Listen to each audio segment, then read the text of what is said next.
Good morning, good afternoon, and good evening to everyone joining us from around the world. Welcome to the third and final day of Precision Public Health Asia 2021 conference. I'm Kiesha, and I'll be your MC for today. I believe everyone found yesterday's session engaging, where we learned about how existing innovations in the private sector can be used together with public datasets to support health system, as well as the opportunities for government agencies and industry partners to use population-level data to develop and implement effective nudging policies for positive behavioral change.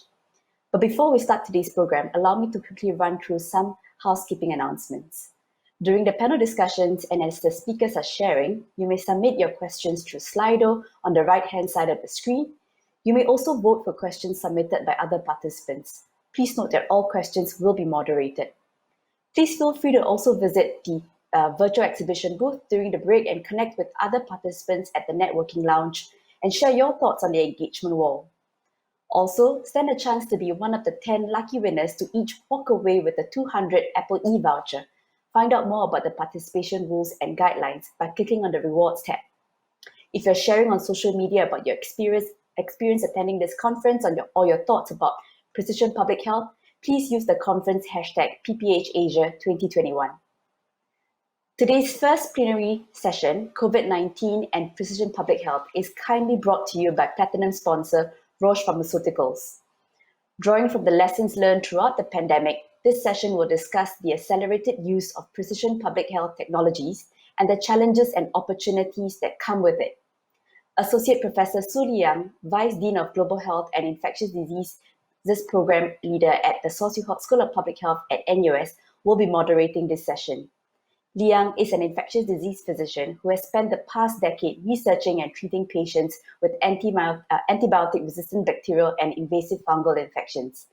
He was formerly the clinical director of the National Center for Infectious Diseases and the director of the Singapore Infectious Disease Initiative. He was also the founding director of the Center for Infectious Disease Epidemiology and Research, which was established in 2012 at the Hock School of Public Health. And he has briefly worked in the private sector as an infectious disease physician, providing specialist services. Liang, please. Thanks very much, Kiesha. And good morning, everyone, and welcome to the final day of Precision Public Health Asia. I guess we cannot avoid having a session without the big C word elephants in everyone's countries. So welcome to the plenary session on COVID-19 and precision public health. As with the other sessions, we will have two short presentations, followed by what I know will be a lively discussion. We have a very distinguished panel with us today, and I will introduce them in due course.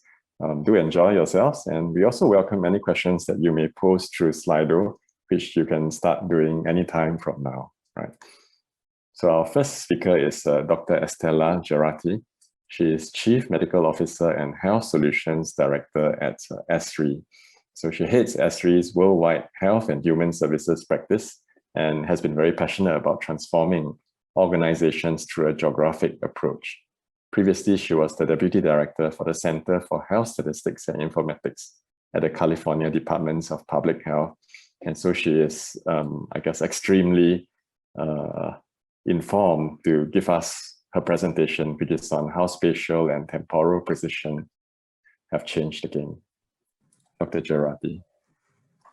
Thank you so much, Liang. I appreciate the introduction, and I'm really pleased to have this opportunity to talk to you about the spatial and temporal data and the knowledge that has really changed the game. And what I mean by that is that this global pandemic experience has very quickly pushed us into greater use of precision public health to the point where I believe that the general public is going to expect greater precision and greater performance, even if they can't actually name the concept of precision public health.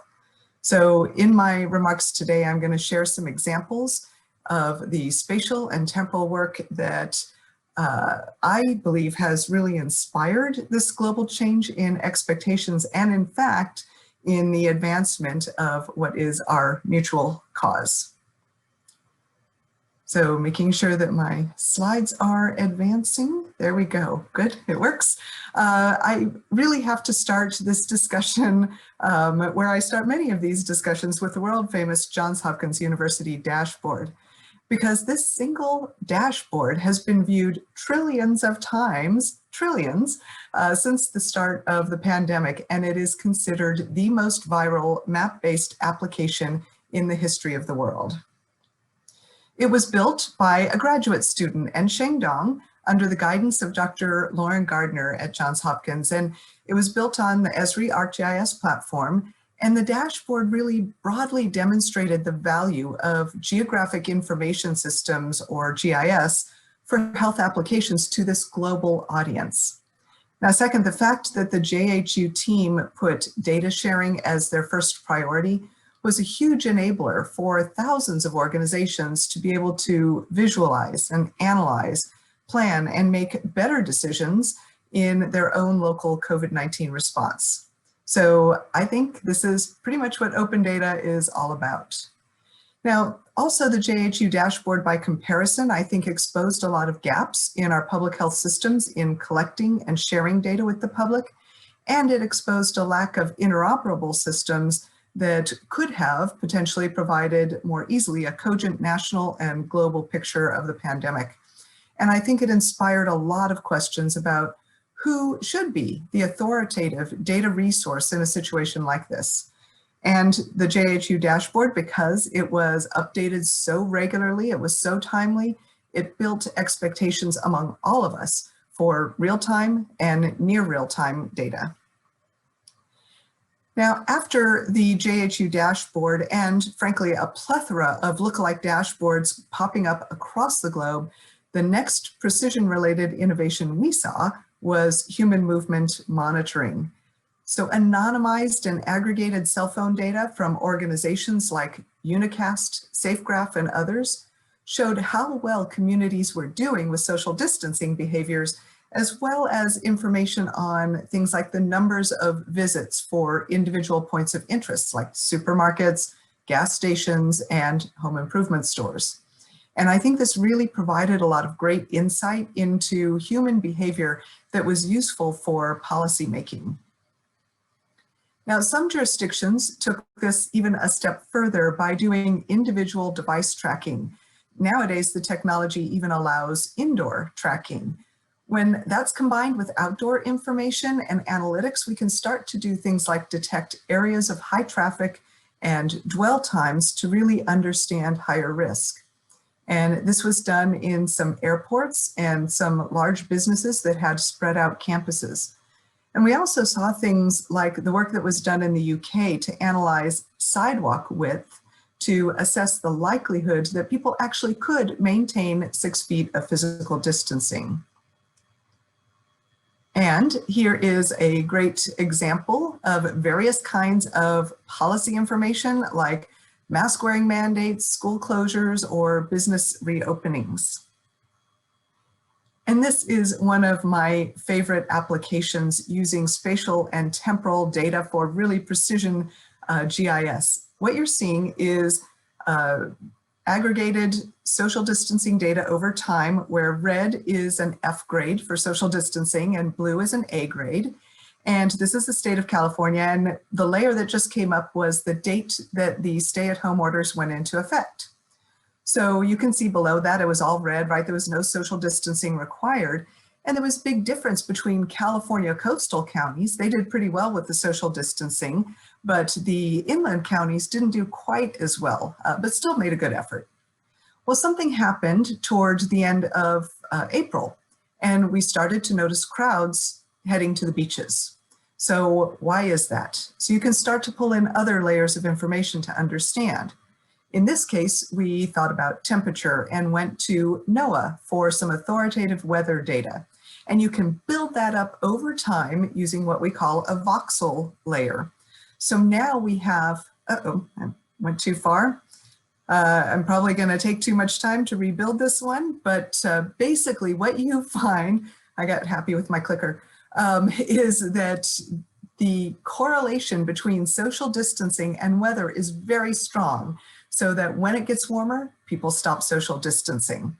So it's really a fascinating review of that. Now, I will say, despite the fact that there were stay-at-home orders, many really became concerned that this was going to get out of control. Remember back before we knew that that happened. And so there was concern about infrastructure capacity.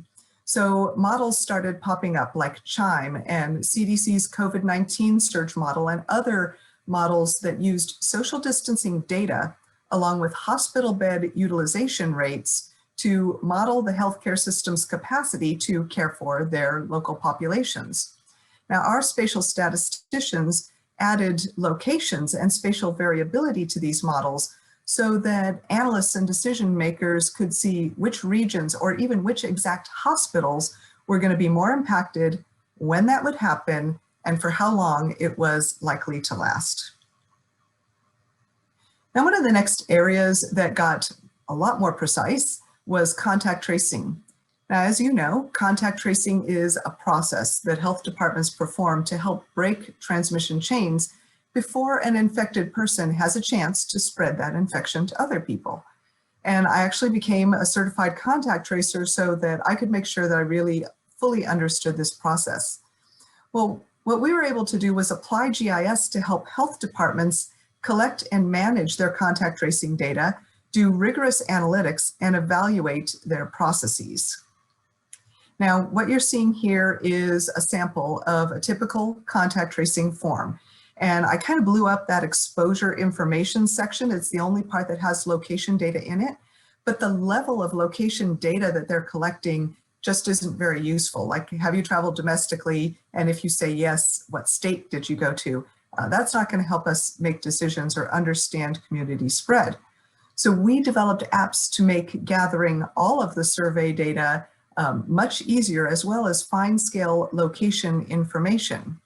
So I think this is about much more about identifying locations that somebody visited during the interview process. This is not, by the way, about tracking people, just to make that distinction.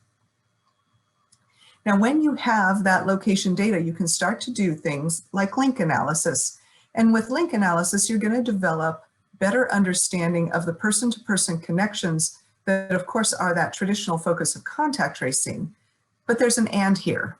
We can also use tools from graph theory to help us determine the strength of person-to-place connections that are really the focus and deeply important for community spread of disease, which of course is the case with COVID-19.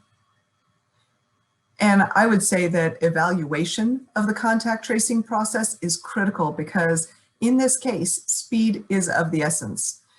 Map-based dashboards can help with identifying and mitigating bottlenecks in the system, which could slow it down and therefore impact its overall effectiveness. Make sure that goes forward. Okay, now a key part of contact tracing in that process is the availability of testing. So we've all heard testing and tracing, right? They go hand in hand. Well, using geography to be super precise about selecting locations for new testing sites was a very common use case that we saw. And in fact, it paved the way for the future site selection needs, like finding vaccination venues with a focus on equity. So here's how that site selection model works. You start with population demand. In health, we're more likely to say the population need for the service you're about to provide. And that could be any combination of factors or phases or risks or vulnerabilities that you want to include. Then you can add candidate sites, then accessibility requirements, like there must be accessibility in a 15-minute walk time or a 30-minute drive time. Then you input your operational information, like having a budget for 10 new sites or enough staff to support 5 new sites. So the model takes all of that information, crunches the numbers, and selects the most optimal of the sites possible. And actually, that's just the beginning of what can be done to support site selection for testing locations, and now especially for equitable vaccine distribution sites. So for example, GIS can still help us to determine more precise accessibility calculations, even in places without a lot of roads or road network data. So in this example that comes from Uganda, we've used data sets like elevation, slope, and land cover to calculate the difficulty and thus the time it would take to traverse various kinds of landscapes. Now, public communication during the pandemic has been a really important area, and it turns out that ArcGIS Hub is a really good tool for this because it's quick to configure and it can contain information and interactive maps and apps that update people about how, when, and where they can get their vaccine, just for example. So we created eligibility apps, vaccine locator apps, and community progress dashboards. And of course, easily accessible and accurate information sharing builds trust, and that's just one part of curbing vaccine hesitancy. So speaking of vaccine hesitancy, we can use geographic information to help build vaccine confidence. So in this example, we pulled study results from Pew Research to identify characteristics associated with vaccine hesitancy and mapped areas of higher risk. So from there, GIS can be used to connect with local community partners for outreach and even provide them with local level infographics to support what I would call strategic communications from those community partners. And I think this is a really good example of data driving action. And further, we can use data to identify the areas where people fail to turn up for their second vaccine dose when you're taking Pfizer or Moderna, for example. And this could happen for any number of reasons. Maybe there was a mobile or pop-up clinic that was moved before everybody was able to receive a second dose.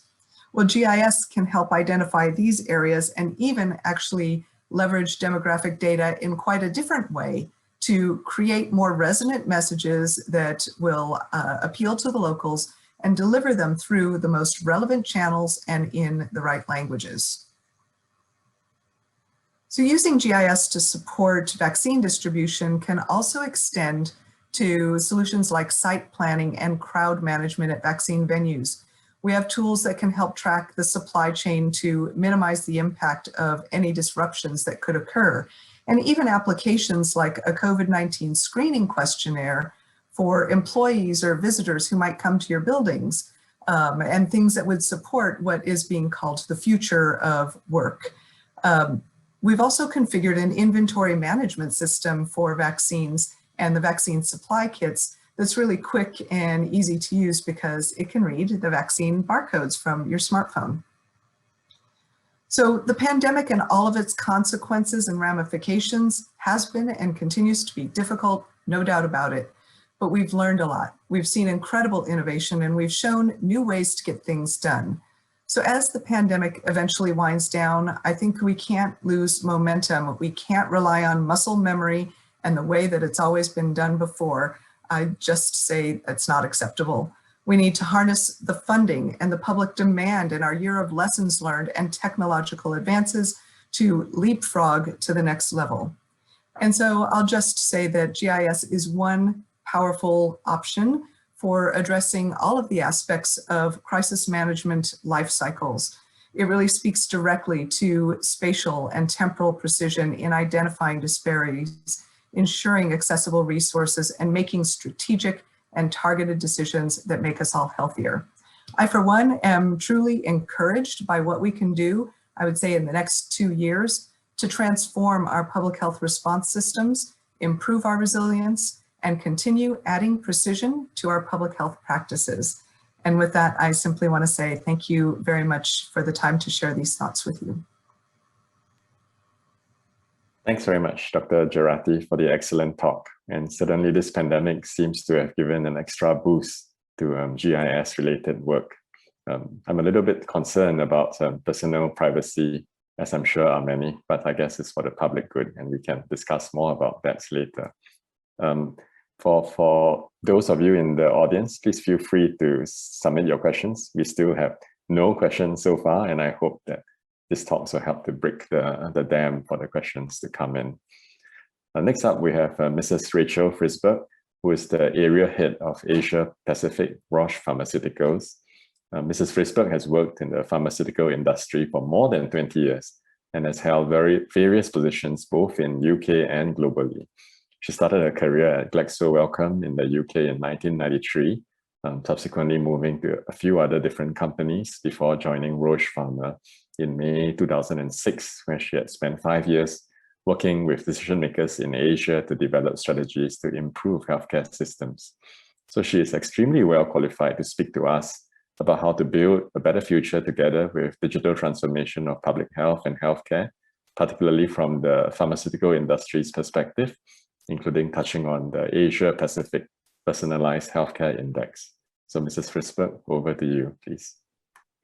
Thank you. Thank you so much for that very warm welcome. And it's a pleasure to be with you all this morning or this afternoon or this evening, depending on where people are actually dialing in from.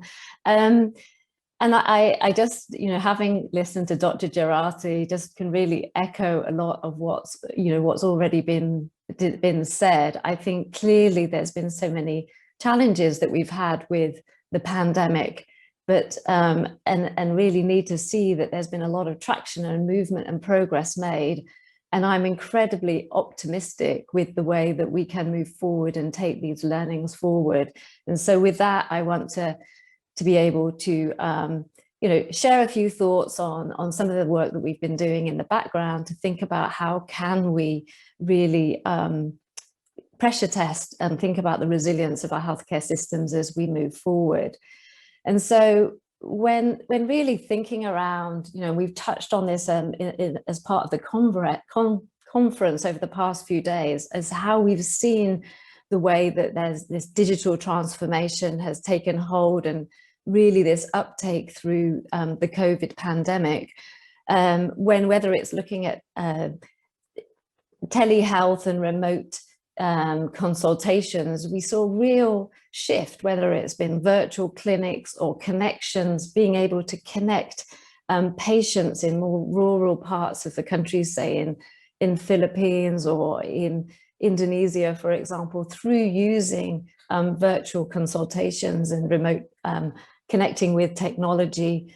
We've also heard, just now, Dr. Geraghty has talked about different contact tracing methods, but also when we heard at the opening as well around what were different wearables that we've had for contact tracing, for example, here in Singapore, or the apps that we've used, for example, whether it's been Safe Entry and Trace Together, there's been real opportunities that has had of being able to protect people's health.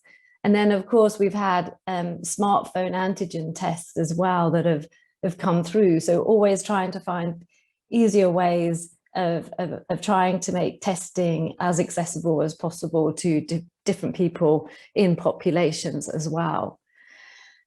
And of course, we've seen health systems really globally responding to the crisis, and there's been, this unprecedented vaccine development, and looking behind some of those, some of what the thought behind the rollout of the vaccines when vaccines have been accessible to populations is quite amazing to see.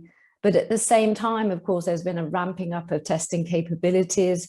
That's something that we've specifically been focusing on, a quicker turnaround with testing, but also looking at what other treatments are there in order to help in this pandemic situation, and really looking to see how can we bring forward different treatments depending on the different pathway that people experience during the pandemic. So there really is this opportunity that I think that we have to be able to sort of further evolve the way that we think about precision medicine and precision health when we see this opportunity with the technological advancement. But I think as well as, some of the things that we need to be considering and that have been really important is how do we do this, bringing in, operating with innovation at a time where there's flexibility and speed, that we can move fast enough in order to really bring this to the fore.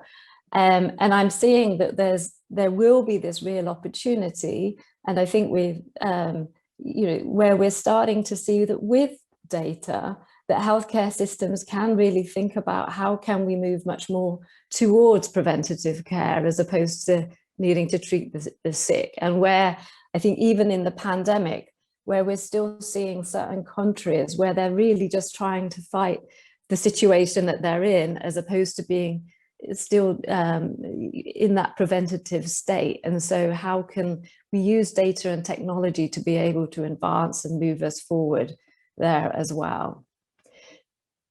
So actually during a lot of 2020, as we were all working virtually, we had a lot of time to bring together a group of external stakeholders, of which Professor Tikki was one of them, and where we started to think about how do we future-proof our healthcare systems when we think about topics like personalized healthcare, but also from a healthcare systems point of view, what is it that we need to be considering? And we looked across 11 different healthcare systems and looked into 4 different key areas where we wanted to really see, okay, where are there opportunities? And first of all, there was looking into the policy context, health information, personalized technologies, and health services. And as you can imagine, across Asia Pacific, you would expect that there'll be varying different results that we would have by looking into this index that was created.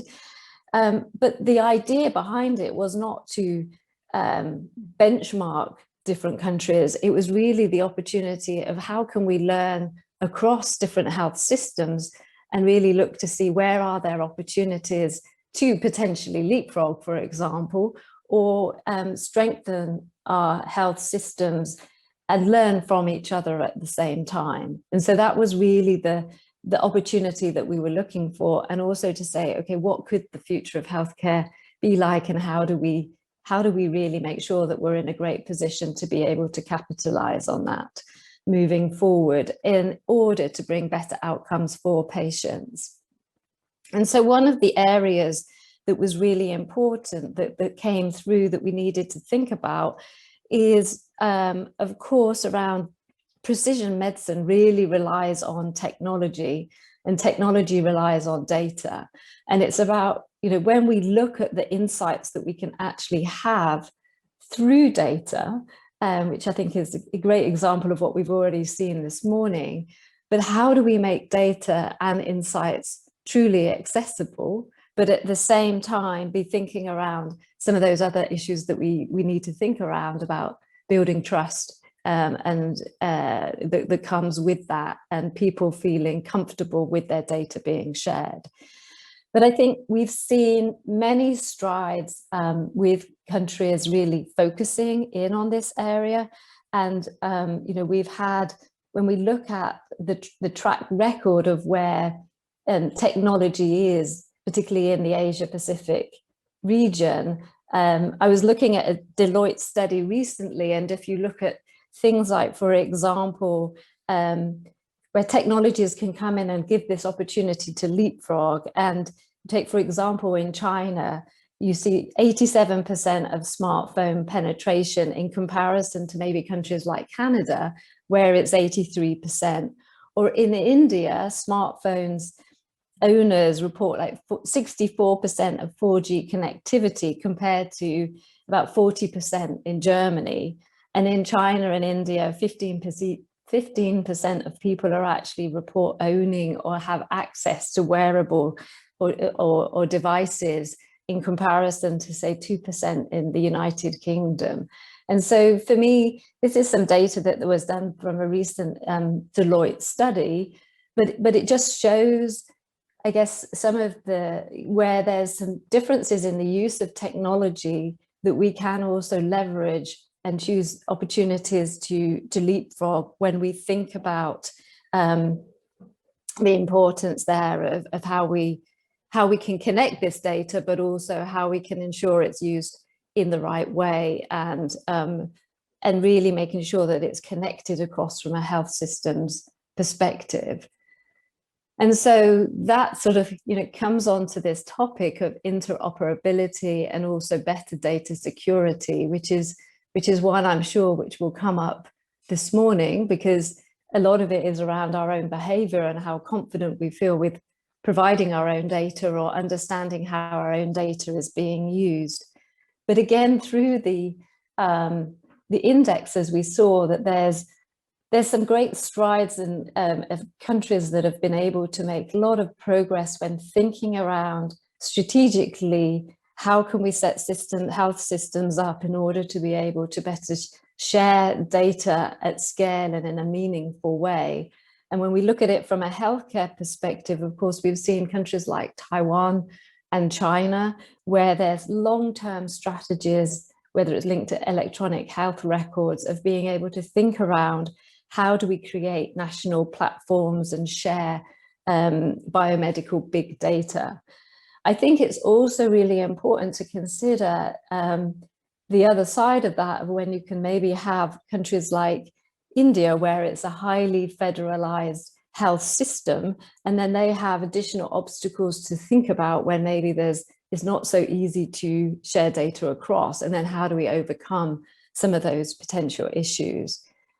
But of course, with that, I think, from a systems point of view is one point, but of course, how do we really build this confidence, and at the same time thinking about the opportunity that we have when there is more transparency around how the data is actually being used and collated and brought together.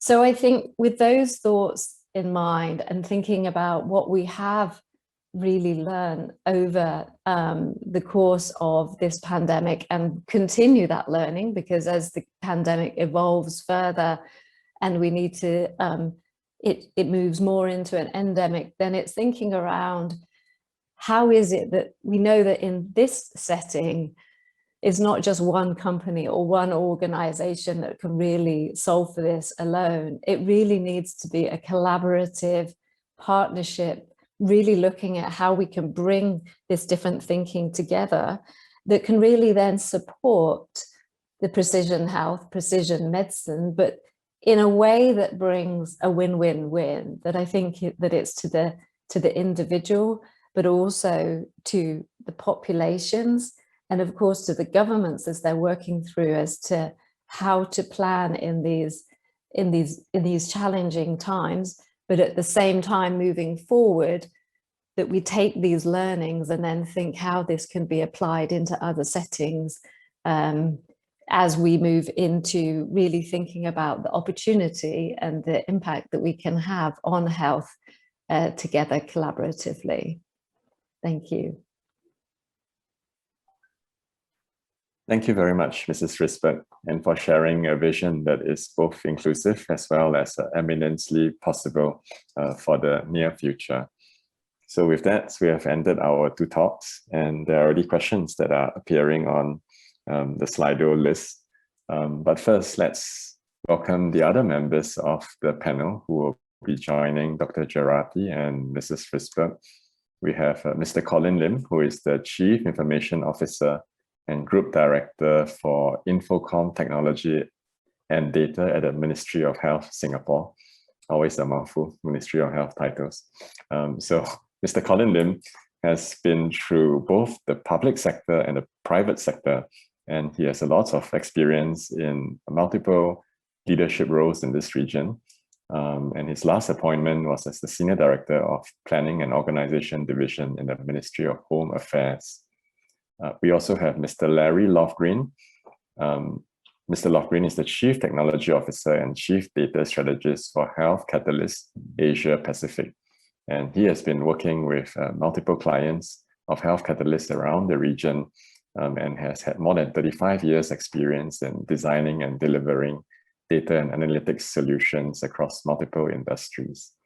And finally, certainly not the least, we have Professor Tikki Pang.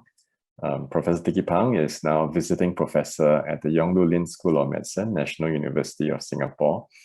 Tikki joined the LKY School of Public Policy after 13 years at the World Health Organization in Geneva as Director of its Research Policy and Cooperation Department. And he has worked with multiple countries to strengthen the national health research systems. So we have a very distinguished panel of 5 persons. feel free to address your questions to any of the panelists, or in general, if you have a question around COVID-19 and precision public health.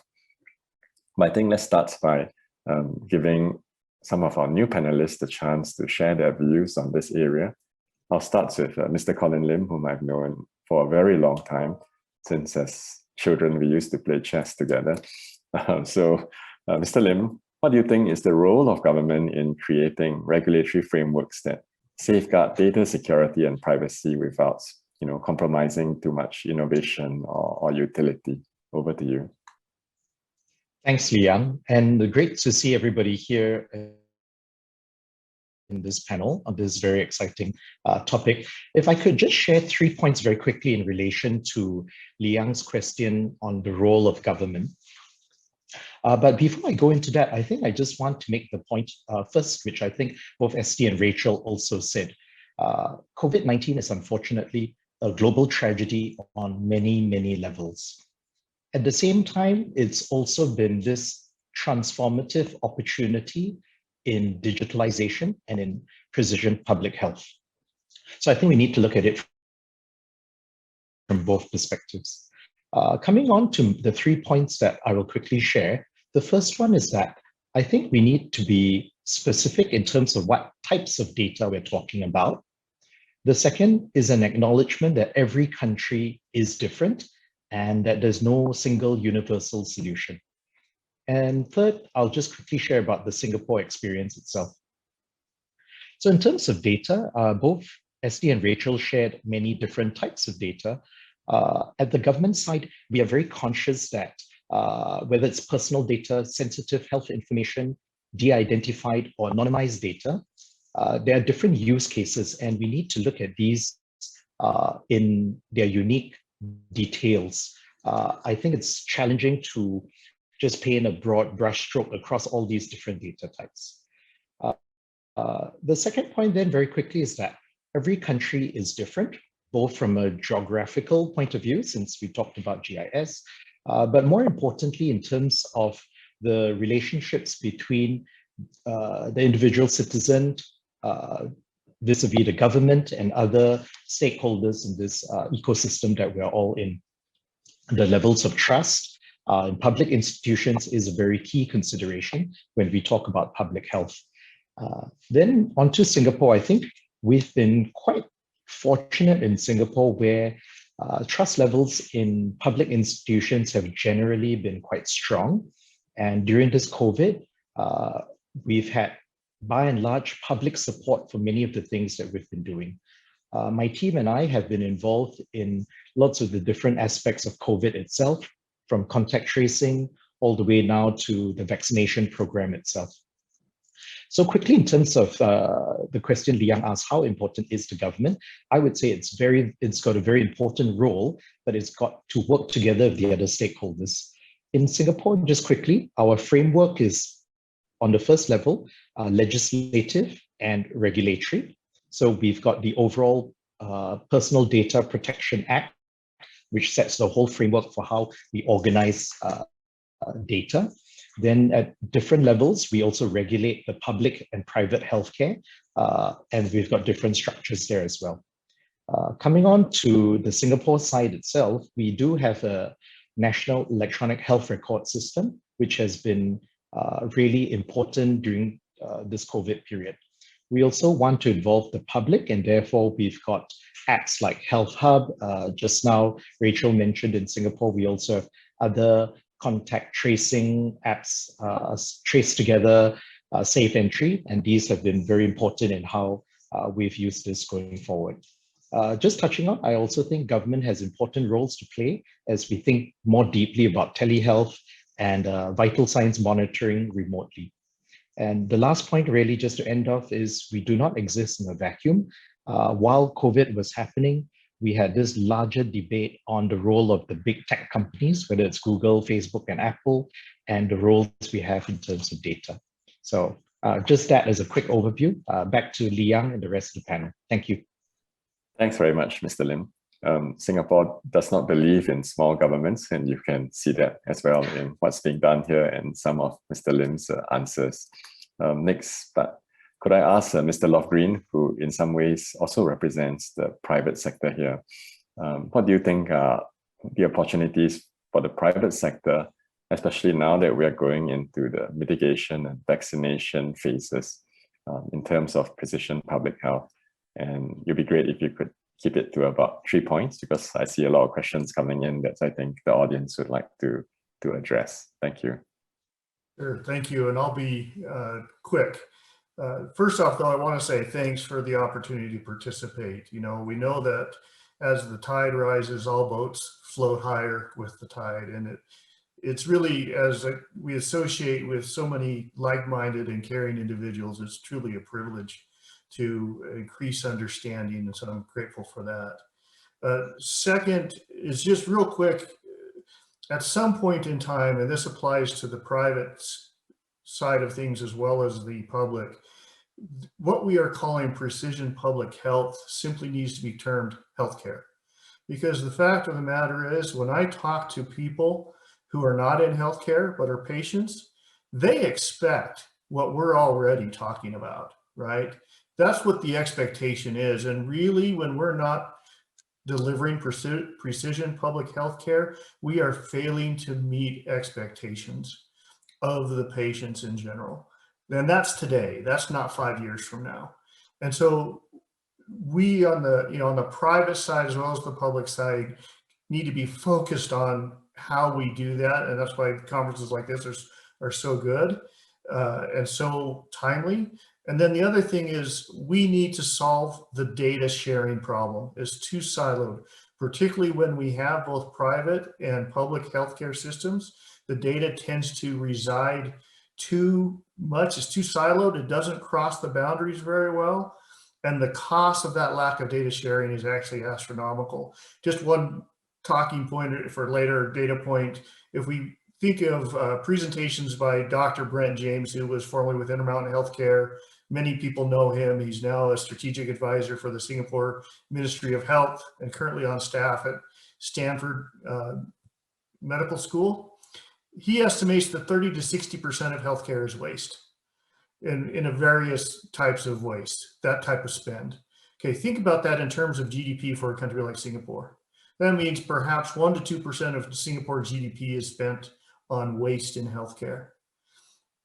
We can't find that waste and eradicate it so that we have the funding and the ability to approach these important topics that we're talking about in this conference until we start creating a more holistic data picture that allows us to understand the entire network, if you will, and progression of care for patients. So those are the points that I would make, and private has to get on board with that data sharing would be my comment of the role that private needs to play in solving these problems. Thank you. Thanks very much, Mr. Lofgreen, and certainly we should discuss this a bit further later. But for now, let's turn to Professor Tikki Pang. Professor Pang, we have heard from public and the private sector. And what do you feel is the role of academia in precision public health in pandemics? What do you do with people like me in ivory towers who are not in touch with reality, right? Thank you very much, Liang. Just like Colin, I will just make 3 points. The first point is, I think the role of academia is really to provide sort of a sound conceptual framework and evidence based on research in terms of understanding the complexities of the interactions between the different components of the health system during a pandemic. So that's, a traditional contribution of academia. The second role, I think, for academia, which is more on a pragmatic level, is to bridge and facilitate the connection between the public and the private. Facilitate collaborative efforts around the entire spectrum of health system capabilities, all the way from telemedicine, service provision, surveillance, procurement of vaccines, etc., etc. And I think going back to Esti's presentation, it's really about understanding the connections.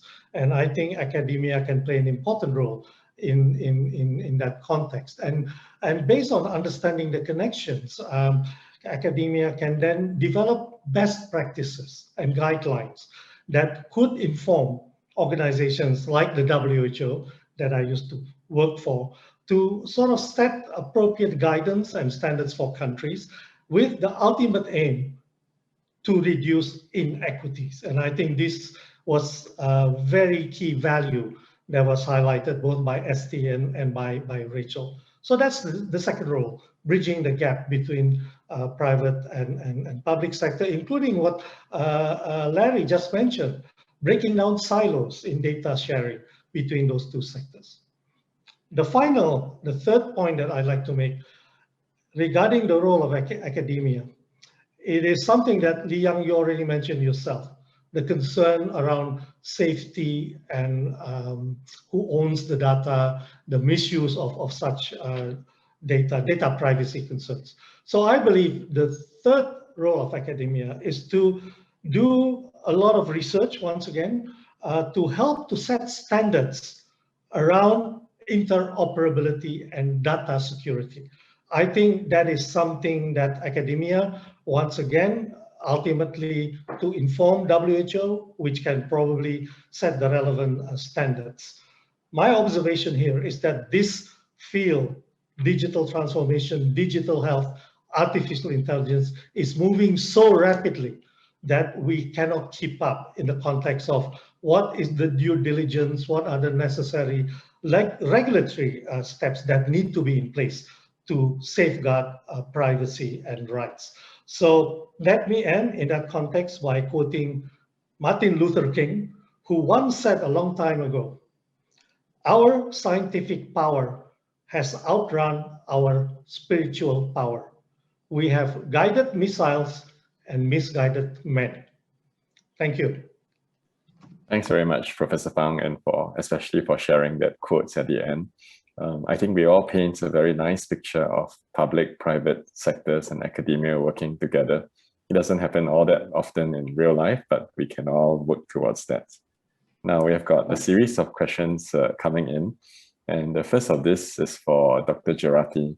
The question is, in low resource settings, can you recommend any open source and easy to use GIS tools that can be used for vaccination planning? Over to you. Yeah, I think depending on the location, you certainly can look to any open source tools. There's always a trade-off between tools that you have to customize and configure yourself versus tools that are a little bit easier to use in that regard. Just to let people know who may not be aware, Esri does have a disaster response program so that you can use these tools for free for any kind of a disaster. So you have a lot of choices there, but to be quite honest, I don't use open source, so I can't recommend which open source tool would be better. I just know that they're out there, and if it's the right tool for you and you have a familiarity, I would say that's probably one of the biggest issues is in a crisis, you need to move quickly. So I would probably start with what you know or start with what's easiest to use. Thank you, Dr. Geraghty. So the short answer is reach out to Esri and ask for a discount. Yeah, we also have grant programs, so you can use the good stuff. All right, thank you. The next question is for Mrs. Frizberg. How is Roche as a global company preparing its employees for a future of much greater precision in medicine and public health? Wow, that's a really specific question. Over to you. That is a great question. Yeah, so first of all, actually just starting from things like the index, because of course that's been helpful to start with dialogues from an internal perspective to understand, because I think it's really expanding to think about the way that healthcare is evolving and changing and the opportunities that come with that.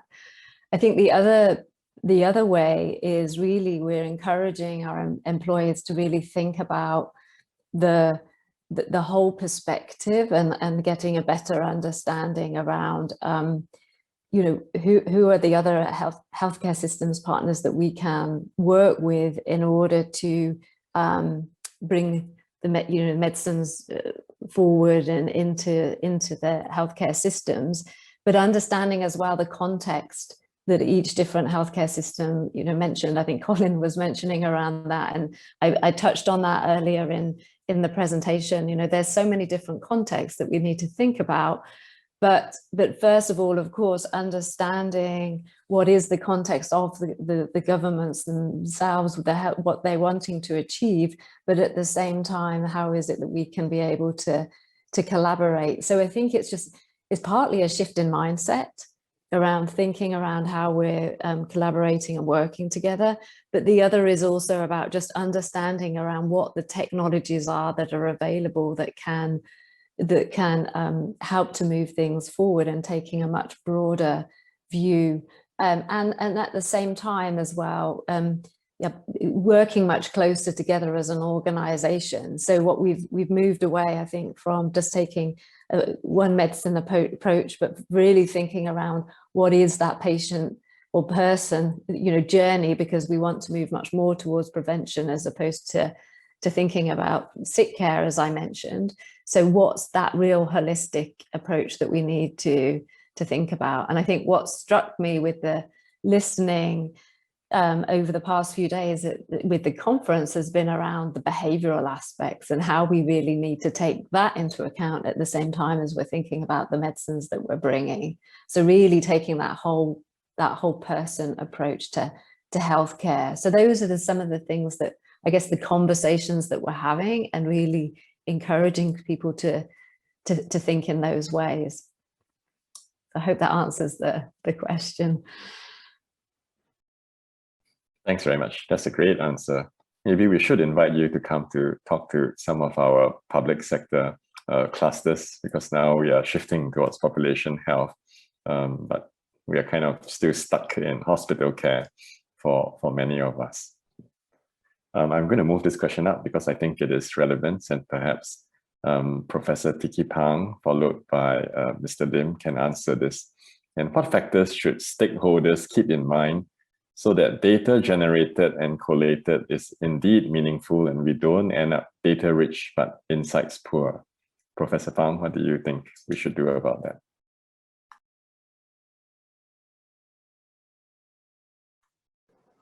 Thanks, Liang. I think this really refers to the issue that was highlighted previously about interoperability of the various data sets, I guess.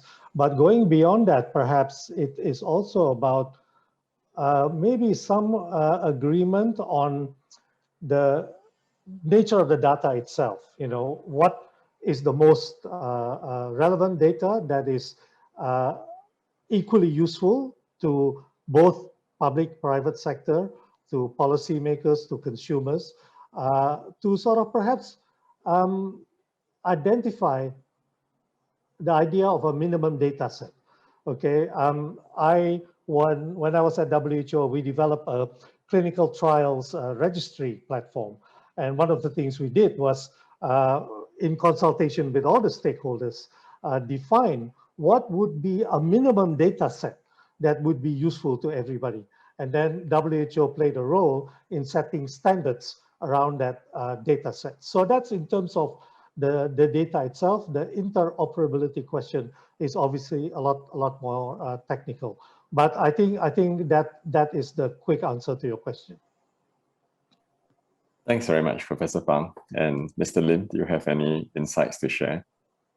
Yeah, I'd like to add on to what Tikki just talked about. Absolutely, interoperability is very important. I would also say this point about consent that was previously discussed and the need for informed consent. What we haven't discussed yet as well, during this whole COVID period, we've had a lot of misinformation. And I think this is where the various stakeholders, the government, the private sector, academia, the people sector, we need to maintain trust as much as possible. And then institutions like Johns Hopkins with their database, we need to push out a lot of information, trusted information that people can then work around. Just building on Tikki's point about standards as well, at the risk of being a bit pedantic, we have detailed views in terms of whether it should be cybersecurity, data security, data privacy. While similar on many levels, these are quite distinct issues that unfortunately the details do matter, and we have to go into as we try to progress all of this. Thanks. Thanks very much. And I guess that consensus is very important because for those in Singapore, you know, we have a bit of a minor hoo-ha when trace together data was used for serious crimes, right? Which was not part of the original bargain that people understood. So yes, I think that's quite important. I'll move this other question up as well. And I think it would be good if I could get short pointers from all of you, starting with Mr. Lofgreen. What would be the key influencing factors in breaking down the silos to facilitate data sharing between public and private sectors? Mr. Lofgreen, maybe we'll start with you. Yeah, that's a difficult one. The key influencing factor at the end of the day is economics. If we look at the data that we're capturing, how it's being used, even how it's being secured, even what data we're capturing, it's driven by economics. Most of the data we capture today is really in healthcare is really driven by the need to get reimbursed. And so how we capture, how we code it, or we have to report it for some regulatory agency.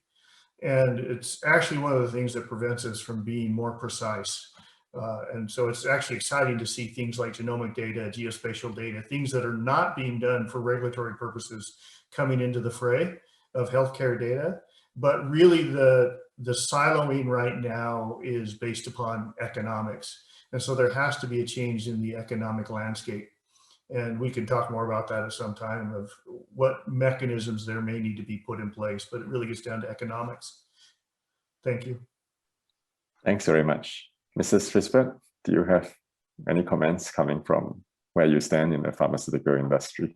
Yeah, I mean, we have many conversations about this, and I think one of the things is around coming back to the data capture. So how you know, data is coded, and how at the same time that you can really be able to aggregate it in a way that then it really helps for from a meaningful point of view for patients, because in the end it's like by really taking learnings and learning across. So even if you look at in a specific disease area like lung cancer at the moment, we know that there's challenges in the way that data is coded.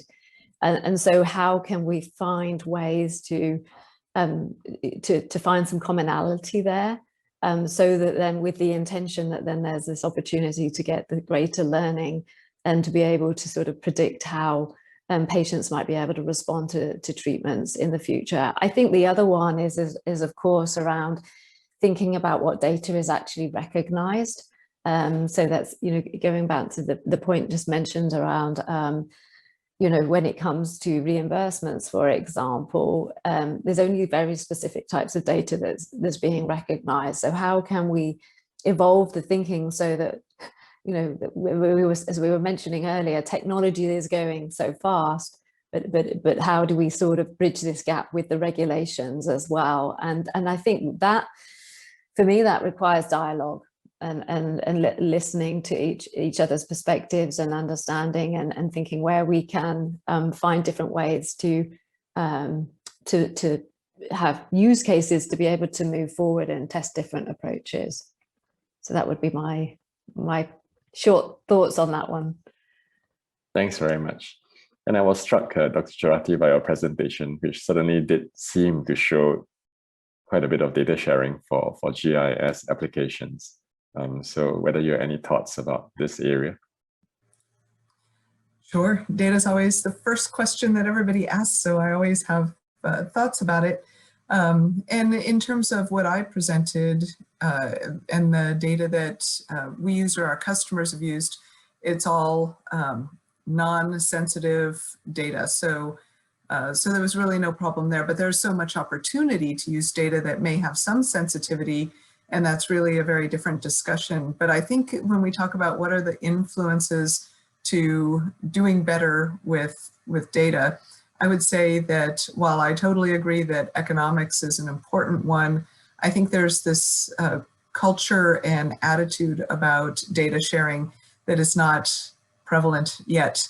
Some are true believers, but when it gets down to brass tacks, you see, for example, in the United States, you may have, the states have all the power, right? And the feds request the data, but they don't always get all the data they want. And they negotiated agreements between states that were contiguous so that you would be able to understand if you had a problem along your border, is that potentially being solved by resources across the border? But you wouldn't know unless you developed a data sharing agreement between states. And this has not been typical in past years because everybody holds on to their data so tightly. Data has been perceived as a very strong asset and it's an all mine, I'm going to protect it and hold on to it. So I think the security is one big issue there, but it's about trust and figuring out how can we approach the data. I think Mr. Lim was talking about this when they look at every data set and figure out what it can and should be used for and whether or not it's appropriate for sharing. But we have to do that kind of rigorous thinking so that the public is going to trust and the data holders are going to trust and we'll be able to have more of a culture and attitude towards sharing. So I think that's a really important issue. Thank you. And I guess we are lucky in Singapore that we don't have such issues that you described because we are such a small country. But nonetheless, our government also has a bit of a horror of sharing lots of data.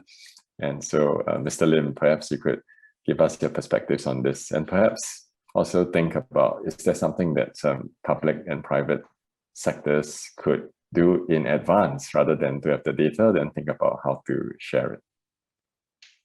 Yeah, I think in the Singapore context, what happened 3 years ago when there was a cyber breach of sensitive health information 3 years ago has naturally made the Singapore government a bit more cautious going forward. But notwithstanding that, I think we need to move forward and learn from the different projects as we then slowly test each boundary. If I can just make a little plug for it, the Singapore government, led by our Health Promotion Board, last year signed an agreement with Apple on a Lumi Health project. And this is a really fascinating one because it's not just between Apple and the Singapore government, it also involves the individuals. So the concept there, very quickly, for those not familiar, for those using Apple Watches, so obviously there's a great source of wearable data, vital signs monitoring, your physical activity, sleep, and so on. With the individual's permission, we then fuse that wearable data with your personal clinical data.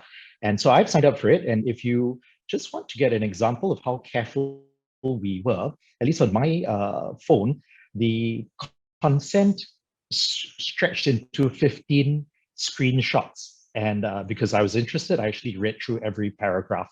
But I think in doing that, we're building learning, both on the Apple side, the Singapore government, the individual itself, and how do we go forward?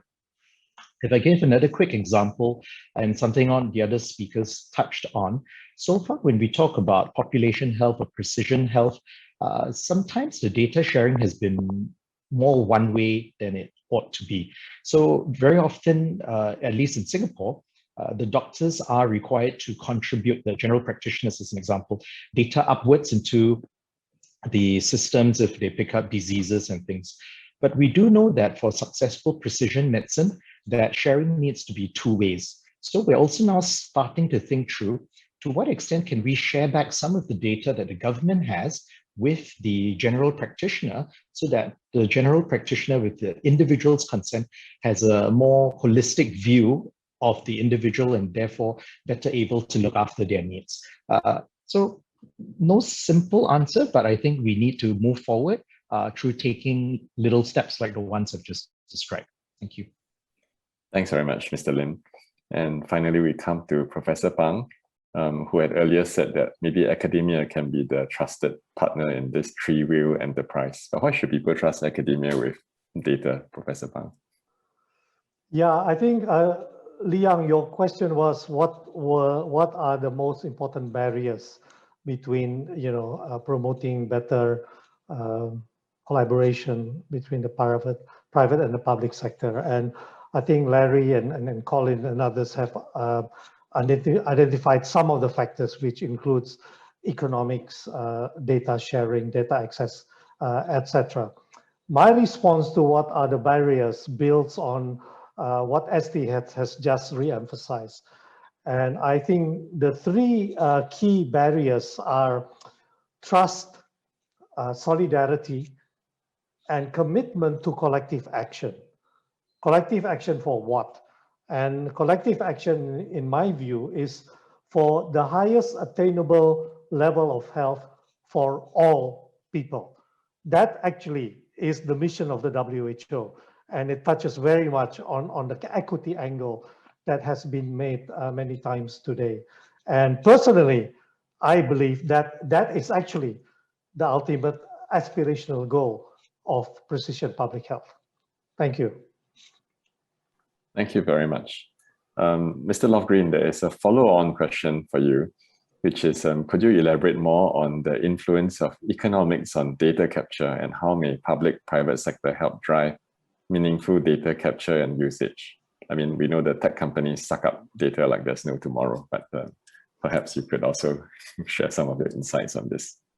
Sure, thank you. And it's a great question. And I'll go back to a comment that I made, and that is if we think about the nature of the data that is captured in healthcare and that is most available, at this point in time, economics really drives how we capture data and what data is captured. And most of the data that we capture is coded data. Well, it's coded largely for the purpose of reimbursement. And the reimbursement scheme often contributes to our interpretation of the data. So whether that's based upon a DRG, whether that's based upon an ICD code or some type of procedure code or categorization, reimbursement, even in Singapore, we see a fee schedule based around the table of surgical procedures. So which procedure you select related to the care, that is going to control your reimbursement. So therefore reimbursement has an impact on the data itself. Okay, so the first place that economics affects healthcare data is in the capture of the data itself, and it creates a bias because we are capturing data for the purpose of reimbursement.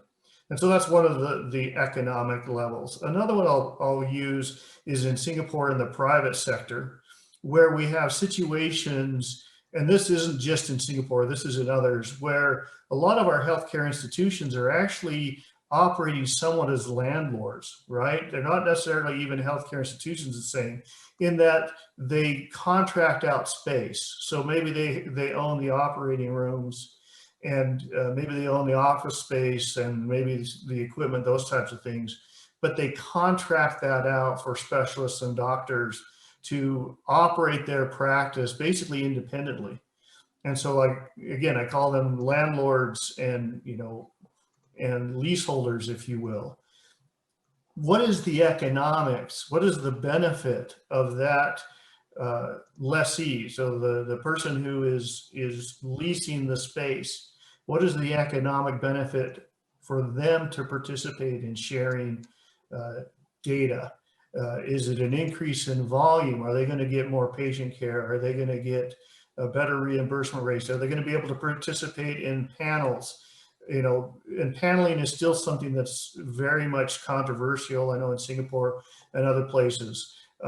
So again, the question is always, what makes it worth our while? And as much as we want everybody to be in it for the good of humanity, and a lot of people are, it's the economics that pay to keep the lights on. It's the economics that pay for staff. It's the economics that pay for research. And so at the end of the day, if the dollars aren't there, the activities are not sustainable. And that's why the dollars have to be the economics have to be rethought to encourage the activities that we need to break down silos, to get sharing, to collect the appropriate data. And where that comes to a head, and this is going off track a little bit for here, frankly, is when we get to a value-based care system. That actually addresses a lot of the problems, but that's probably a topic for another day. So thank you. Thank you. That's a very concise mini lecture in its way, and I'm sure that addresses the question. The next question is for Dr. Geraghty. It's a really popular question that's been upvoted several times, and I apologize for asking it late. So how do you foresee GIS as a tool for managing chronic diseases? That's a really good question. I think a lot of what GIS does is repeatable. So it's some of the same things that I showed in my presentation, but let's think about it in the context of chronic disease. First is you want to develop situational awareness. So let's take diabetes, for example, where in your community or the 30-minute drive time around your health system, do you have more pockets of diabetes that's controlled maybe or uncontrolled? How near are those patient populations to primary care clinics? So you can start to assess if accessibility is part of the problem. What other community resources are available to support people who have diabetes, whether that's safe places to exercise or fresh food availability. So you can start to assess what does that context of their life look like that either supports or does not support the chronic disease that they're trying to manage. So once you understand the lay of the land and you start to assess resource gaps, then you can start to plan your resource allocation. If you have funding or you have a way to start to improve things, you can now be really intentional and strategic about where you put those resources to do the most good. We almost never have enough to do everything we want to do, but if you can serve the most people with the limited resources you have, that's usually a win. And then you plan outreach methods for those populations that maybe are harder to reach. And GIS can do that partly with the data. And when I talked about like vaccine confidence, it's the same thing. It's determining, understanding that population so you can deliver the right message through the right channels in the languages that are there. So again, these things are repeatable for everything. It's connecting people to resources, understanding the gaps, making better decisions for your allocation, and you just do that for everything. And I'll give you one more example that is near and dear to my heart, and that is, for example, people with rare diseases or with hard to cure cancers, being able to connect them more closely to the supportive resources or to clinical trials that they may be eligible for is another way to offer hope and care. Thank you very much. Yes, that's certainly a very useful way of thinking how we should apply GIS data to all sorts of different diseases beyond COVID-19. I have a question for Mr. Lim from a skeptic, I think, or someone who is genuinely curious. What has been the use and benefit of trace together safe entry technologies in contact tracing? Is it time saved, or are we just tracking everyone to find out where they are going? Oh, that's a very specific question. I think the main saving has really been to reduce the time and the effort of the contact tracers in tracing what's been happening. I think in the past, without good data sets, contact tracing could take days, if not longer. And with the use of these tools, that shortens this period. And as lots of doctors on this call, obviously the shorter the time, the risk of wider infections is reduced as well. So to the concerned individual, again, I do want to emphasize this isn't about Big Brother. I think the ministers have gone out in Parliament to make the case for that approach. But if I can just also add on to something that was discussed earlier about the importance of economics, and then taking that one step further, I think what we haven't really discussed in a lot of detail is the role of innovation amidst high demands and scarce resources. What has also been very encouraging during this whole COVID period is the amount of innovation that has come out from the public, the private, and the people sector, whether it's through these Trace Together apps, not just from the Singapore government, but around the world. So overall, I would like to say I'm actually quite optimistic, notwithstanding the economics challenge, but that very scarcity makes us depend on things like innovation and technology. Thanks. Thank you. Thank you for reassuring us about how government is using our data. I have a question for Professor Phang. What is the role of the World Health Organization and other similar bodies in enabling access by LMICs to advanced technologies like what Esri has described? Or is so specific that maybe WHO has no role in this at all? Yeah, thanks, Liang. In fact, that was going to be my sort of concluding comments at the end of this. I think we've talked about public sector, we've talked about private sector, we've talked about academia. So I'm glad somebody raised the very important role of multilateral international organizations.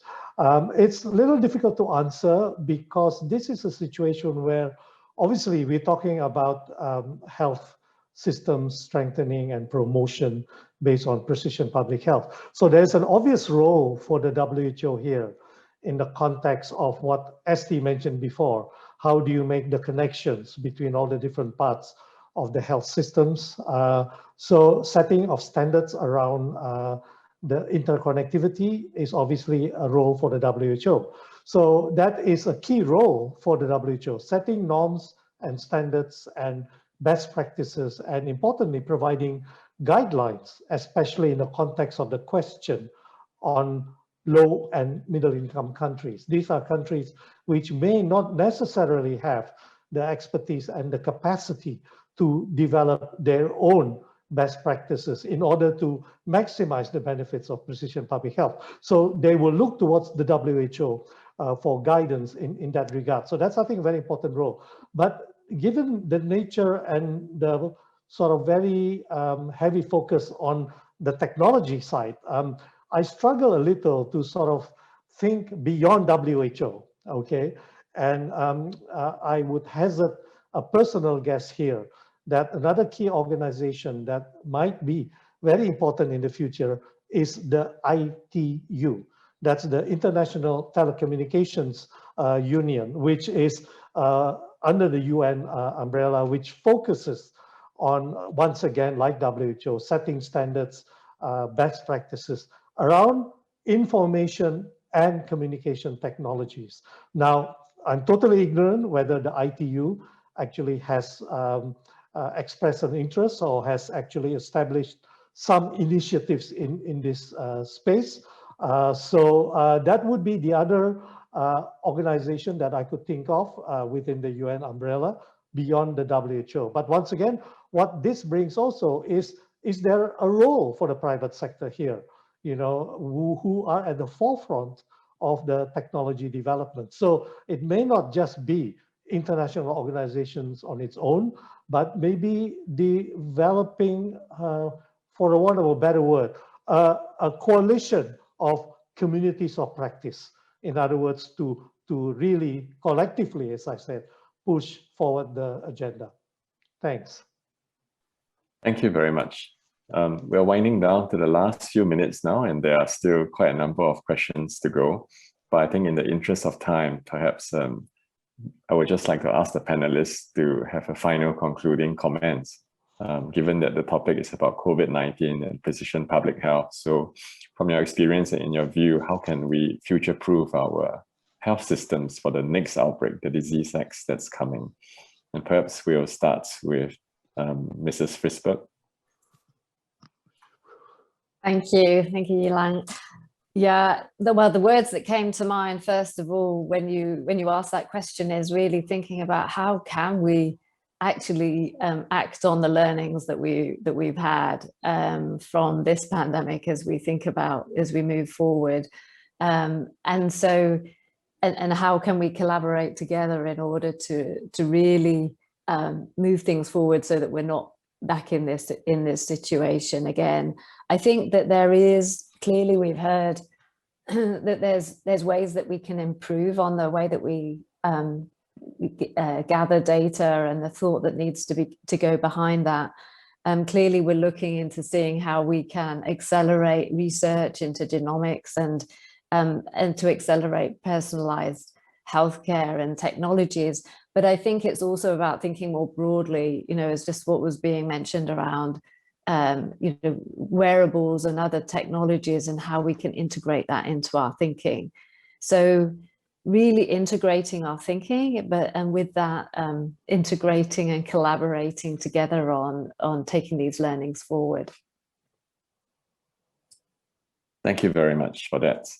Mr. Lofgreen, have you any insights to share on this? Oh boy, anytime you ask me for insights, that's a dangerous area. But at the end of the day, I keep thinking about someone from outside of healthcare, and that is, many of you might be familiar with the work of Brené Brown, which is all about being vulnerable, admitting that none of us has all of the answers, and to lean into the fact that we don't have all the answers and create collaboration. And I think that's really, at the end of the day, there are many specifics and many good ideas. At the end of the day, none of us has all of the answers, and we need to collectively be brave enough to lean into our ignorance and recognize it, admit it, and then come together to solve it. Thank you. That's a very good sentiment to conclude on. Now I'd like to ask Professor Phang to share some other remarks, which I'm sure you have.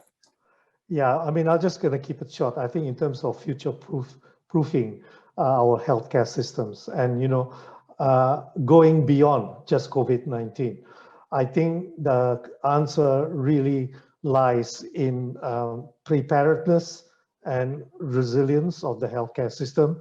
And I go back to what Rachel mentioned earlier, a shift towards preventive healthcare, towards health promotion, healthy behaviors, et cetera, rather than curative care. So that really is the underpinning of the aspiration towards universal healthcare. And to put that in context, the achievement of Sustainable Development Goal 3, which all countries have agreed to commit to. So it's all about preparedness and resilience in the future. Thank you. Thank you, Professor Phang. And now we come to Mr. Lim, because actually in many ways, the government or the public sector will have longer institutional memories than private sector, and perhaps should have longer thoughts about how to prepare for the next pandemic. So I want to make points on two levels. First, we are obviously not out of the woods yet. So within the Singapore government, we are continually doing what we call during action reviews, which is at each phase of this COVID, whether the vaccination, contact tracing, we keep on asking ourselves, how can we learn? How can we improve even as we progress through the next X months, years? The other bit then on the more longer term, fully agree with what Larry was saying. We need to be collaborative and take a systems view. I think if we were to approach just purely from a public sector or private sector view, that will not solve these issues. So the systems view is very important. And then how we have to be very agile and responsive. One of the comments I made to my colleagues earlier on, even as we draw the lessons of this pandemic, the danger, urgency, or anchoring is there, and we might plan for the next pandemic just based on this. I think we in Singapore and many parts of Asia planned for the pandemic based on our experience with SARS some years ago, and while that was helpful, it didn't give us the breadth of thinking about what else it could be. I think we also have to be careful and not over-anchoring on COVID itself. Thank you, and that's a very pertinent comment, because when I was in the public sector, we were also planning for pandemics, and it always felt like we were fighting the last war rather than preparing for what is the next thing that's coming up. And in that way, COVID-19 kind of defeated all our expectations for what pandemic and an outbreak should look like. All right, Dr. Geraghty, we come to you last but not least for any thoughts that you may have in this area. Yes, so I will come at this from a technology point of view, in which I think the idea of future proofing is impossible because technology is always advancing. It's a moving target. So what do you do to make progress and be more ready for the next pandemic is invest in configurable technology so that you have the flexibility to make changes and modifications as crises evolve.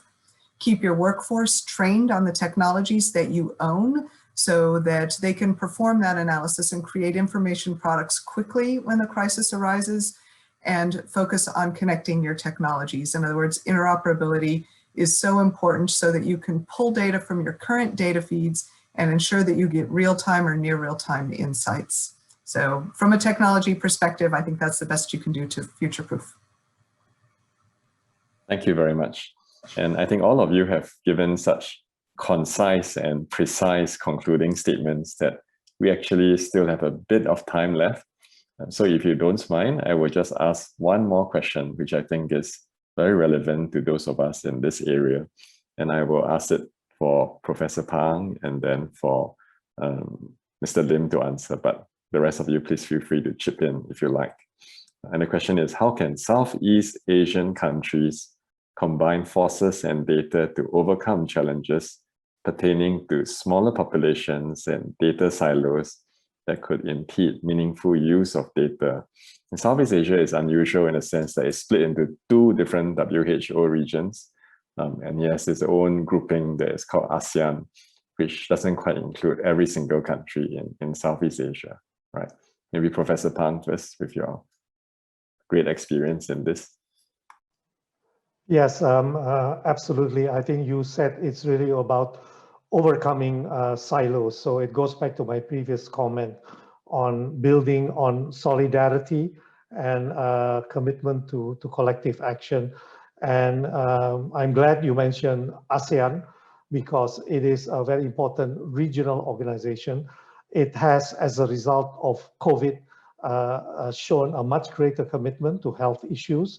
It very quickly after the pandemic broke out, convened the highest level COVID heads of state task force, and they actually have defined an ASEAN-wide response framework, okay, which includes obviously data sharing amongst the Southeast Asian countries. Now it remains to be seen how that's going to be implemented. It's still fairly early days, but they have moved very quickly in terms of convening regional experts to actually implement the response framework.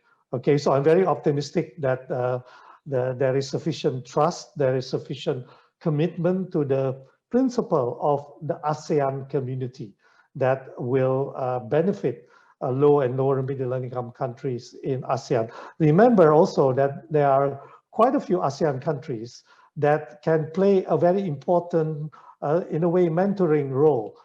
Singapore is one obvious example, Malaysia, Thailand, okay, that can actually be a mentor to some of the perhaps countries with least capacity and know-how. So absolutely, you know, an example of collaboration amongst neighbors rather than just relying on the sort of the rich countries as per the traditional model. So I think that's a good point, and you highlighted that ASEAN could be a way of overcoming some of the political problems associated with membership in the Southeast Asia region. Some belong to one region of WHO, some belong to another region of WHO.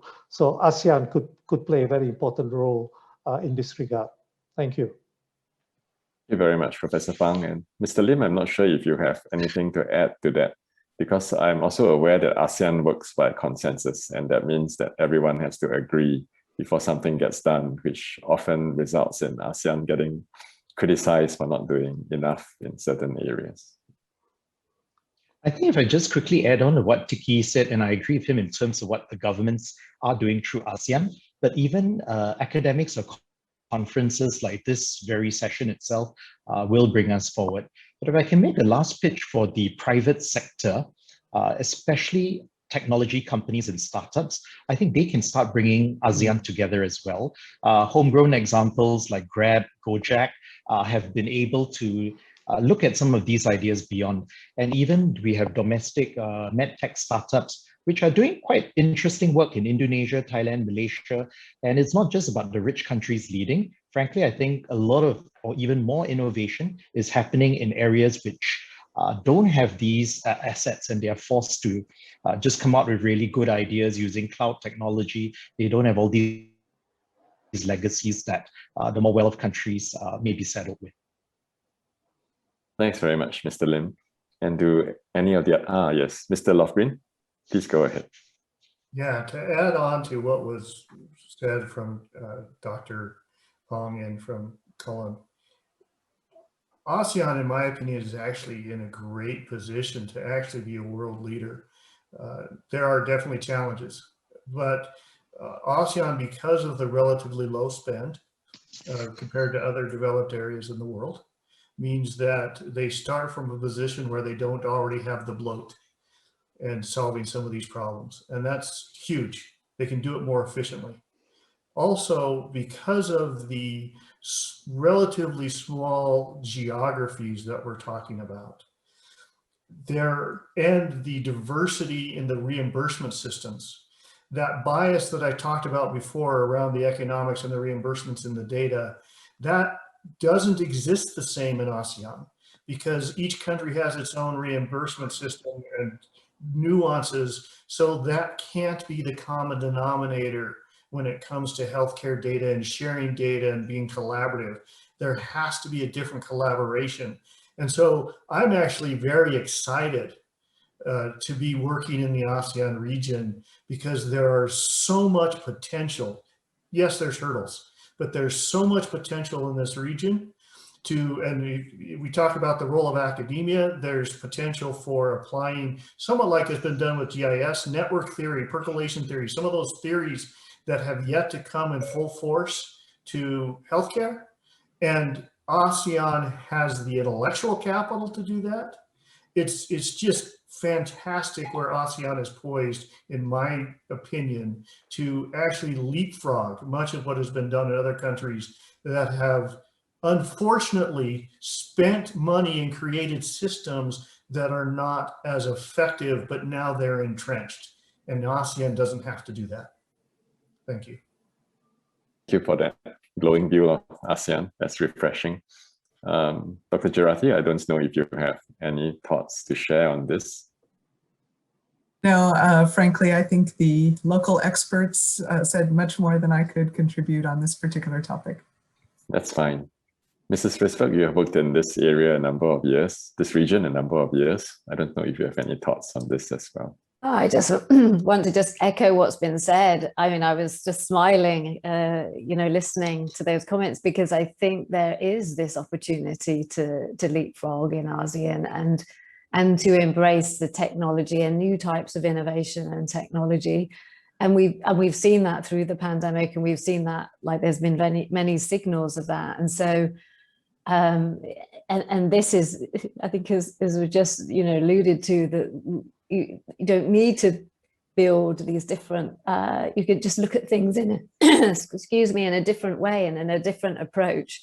And actually we're looking at this in a couple of countries, like actually in Philippines is one of them. And the work that we're doing is actually called Mission Leapfrog 2030. And it is looking to see, okay, how can we look at things from a systems perspective, but also think about where are there opportunities to think about behavioral aspects and also technology in order to, enable advancements from a healthcare point of view. So I think it's a little bit of watch this space and then think around what's our role to be able to enable this leapfrogging to be able to happen. And that comes back to the collaboration that's needed across. Thank you. And thank you to all the panelists for ending this on a positive and hopeful note, even as we try to get through the pandemic for the rest of the year. Thanks for sparing all the time to share your insights and thoughts about how COVID-19 and precision public health can help shape and improve our futures. So, and thanks, of course, to all those of you who have contributed very insightful questions that have elicited great responses from our panelists. All right, take care then, everyone, and thanks once again. Thank you very much to our speakers for that engaging discussion. Technology is growing so fast and we need to constantly learn how we can do better with data. But an initial step would be to identify ways that will securely break down the barriers in data sharing. Multiple databases have been collected, but if academia, practitioners, analysts, and modelers lack exposure to these existing data sets, it is challenging for them to respond timely with framework development, new model building, and code creation.